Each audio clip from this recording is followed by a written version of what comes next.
गुरुग्राम में विदेशी मुद्रा एक्सचेंज के नाम पर किए गए सनसनीखेज लूटकांड का खुलासा हो गया है। अपराध शाखा सेक्टर 31 की टीम ने इस वारदात में शामिल 4 आरोपियों को गिरफ्तार कर लिया है। यह मामला 1 दिसंबर 2025 का है, जब एक फॉरेक्स एक्सचेंज एक्सपर्ट को 26,000 अमेरिकी डॉलर बदलने के बहाने सेक्टर 77 स्थित होटल आशियाना एलाइट के कमरे नंबर 102 में बुलाया गया। पीड़ित अपने साथी के साथ 23,48,000 रुपये नकद लेकर वहां पहुंचा था। जैसे ही दोनों कमरे में दाखिल हुए, कमरे को अंदर से लॉक कर दिया गया। इसके बाद बाथरूम से 2 आरोपी हथियार लेकर निकले और दोनों को बंधक बना लिया। आरोपियों ने हथियार के बल पर नकदी, मोबाइल फोन और पीड़ित की बाइक लूट ली। इसके बाद उनके हाथ बांधकर और मुंह पर टेप लगाकर कमरे को बाहर से बंद कर फरार हो गए।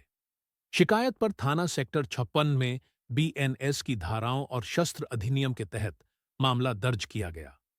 निरीक्षक आनंद कुमार के नेतृत्व में पुलिस टीम ने तकनीकी और गुप्त सूचनाओं के आधार पर 4 आरोपियों की पहचान की और 9 दिसंबर को उन्हें दबोच लिया। सर, विदेशी मुद्रा एक्सचेंज मामले को लेकर के क्या कुछ खुलासा गुरुग्राम पुलिस द्वारा जो किया जा रहा है? इस मामले में 2 दिसंबर 2025 को गुरुग्राम के सेक्टर 56 पुलिस स्टेशन में एक विक्टिम के द्वारा एक शिकायत फाइल की गई थी। उन्होंने बताया था कि वो एक करेंसी एक्सचेंज में कार्यरत है, तो उनके ऑफिस में किसी व्यक्ति के द्वारा कॉल की गई थी और उनके द्वारा बताया गया था कि 26,000 डॉलर हैं जो उनको एक्सचेंज कराने हैं।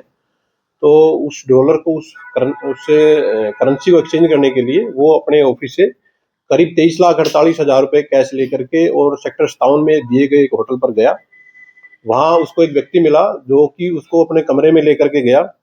उस कमरे में जब वो व्यक्ति घुसा तो बाथरूम से और अन्य उसके जो 2 साथी थे वो लोग निकल करके आए और उनके द्वारा उस जो एक्सचेंज का जो कर्मचारी था उसको वहां पर बंधक बना लिया गया और गन पॉइंट पर उसके मुंह पर टेप लगा करके वो लोग वहां से ये 23,48,000 रुपये उससे छीन करके और वो लोग फरार हो गए थे। तो इसमें कोई क्लू प्राइमरी तौर पर विक्टिम के द्वारा भी प्रोवाइड नहीं कराया था। तो क्राइम ब्रांच सेक्टर 31 की टीम इंस्पेक्टर आनंद के नेतृत्व में उनकी टीम के द्वारा इसमें काम करते हुए कल इसमें 4 एक्यूज को पुलिस के द्वारा अरेस्ट किया गया है। जो एक्यूज जो अरेस्ट किए गए हैं उसमें से 3 एक्यूज हरियाणा के डिस्ट्रिक्ट जींद के गांव अलग अलग गांव के रहने वाले हैं। चौथा जो एक्यूज है वो उत्तर प्रदेश के शामली का रहने वाला है। जो शामली का जो एक्यूज है उसकी पहचान 29 वर्षीय मोहम्मद तालीम के रूप में हुई है। इसके अलावा जो 3 अन्य एक्यूज हैं उसमें से पम्मी उर्फ पोमी और दूसरा जो एक्यूज रोहित उर्फ नोना, ये दोनों ही रामराय और बीबीपुर गांव के क्रम से रहने वाले हैं। जो चौथा जो एक्यूज है उसकी पहचान नवीन के रूप में हुई है। ये 26 वर्षीय व्यक्ति है और ये भी गांव बीबीपुर डिस्ट्रिक्ट जींद का ये रहने वाला पाया गया है। इन क्रिमिनल्स का पुलिस के द्वारा क्रिमिनल बैकग्राउंड चेक कराया गया है। तो ये जो पहले जो 3 एक्यूज हैं आरोपी मोहम्मद तालीम, पम्मी उर्फ पोमी और रोहित उर्फ नोना, इन तीनों के अगेंस्ट लगभग 4-4, 5-5 केसेस अलग अलग सेक्शन के अलग अलग जगह पर रजिस्टर्ड पाए गए हैं। जो एक्यूज पम्मी है ये दिल्ली के एक मर्डर केस में वांछित है। मोहन गार्डन पुलिस स्टेशन के एरिया में एक मर्डर हुआ था जिस केस में ये वांछित है। इसके अलावा जो दूसरा जो आरोपी है पम्मी के साथ में रोहित, ये दोनों ही आरोपी डिस्ट्रिक्ट जींद के एक स्नैचिंग केस में भी वांछित है।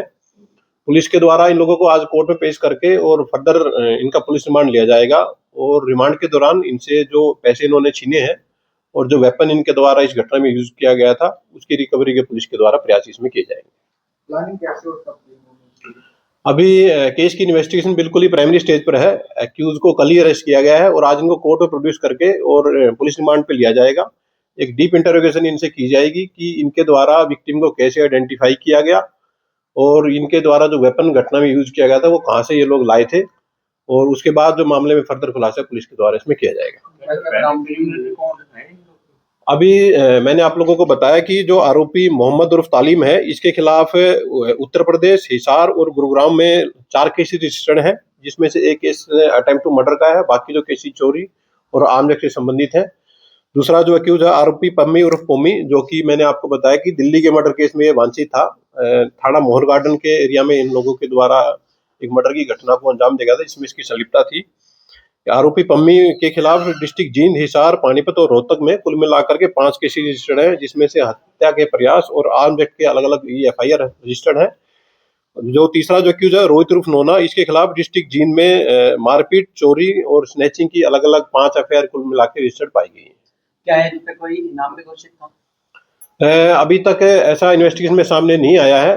जिन जिन अलग अलग डिस्ट्रिक्टों को इनकी गिरफ्तारी के बारे में मैसेज किया गया है और जिन जिन डिस्ट्रिक्ट से इनके वांछित होने की सूचना प्राप्त होगी, उसके बाद मामले फर्दर इन्वेस्टिगेशन पूरी की जाएगी। सर क्या किसी गैंग से भी जुड़े थे ये लोग? देखिए, अभी तक ऐसा कुछ भी सामने नहीं आया है कि ये लोग किसी गैंग से जुड़े हों। इनके द्वारा बेसिकली विक्टिम को गन पॉइंट पर उसके मुंह पर टेप लगा करके बंधक बना करके ये लोग उससे करीब 23,48,000 रुपए छीन करके ले गए थे। और जैसा कि बताया गया है कि आपको कि इनका क्रिमिनल बैकग्राउंड था, तो आपराधिक प्रवृत्ति के ये लोग हैं और पुलिस के द्वारा इनको पेश करके और मामले फर्दर कार्यवाही की जा रही है। कैसे बरामद हो? अभी केस में फिलहाल तक कोई रिकवरी नहीं हुई है और रिकवरी के लिए ही इन लोगों की पुलिस कस्टडी पुलिस के द्वारा ली जा रही है कोर्ट में पेश करने के बाद में, और पुलिस कस्टडी के दौरान इनसे रिकवरी के प्रयास है वो किए जाएंगे।